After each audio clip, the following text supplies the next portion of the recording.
One, two, three, go.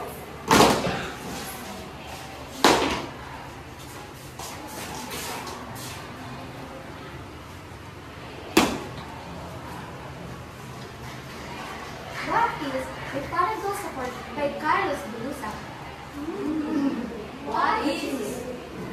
A poor Filipino family who is abused by their wealthy neighbor stealing the spirit of his wealth by smelling the aroma from the street.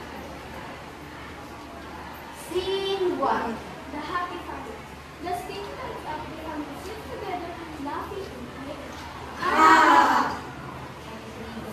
We were poor, but we were happy.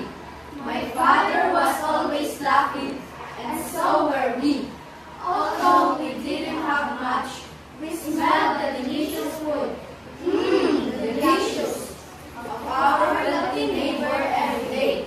It filled us with joy as if we were listening. And the neighbor looking up. Look at me.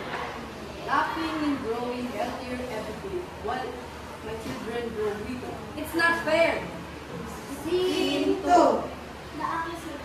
The neighbor enters the family store every day how to make it alone. You've been stealing the arrow of our food. Your laughter is too loud, and you want us improve at our expense. We're taking you to court. Prepare to pay. Mother laughed heartily. Pay for the aroma. Well, this will be interesting. Scene 3. The courtroom. The courtroom seemed to die. Seemed as the father and neighbor stand before him. The narrator watches from the side. Let's begin. Neighbor, state your complaint. This man and his family have stolen the aroma of our food, and they became healthy from it while have grown weak. We demand payment. And what do you say, Father? Your Honor, we enjoyed the aroma. It's true, but how can you steal something intangible? An interesting point. Do you have a way to solve this?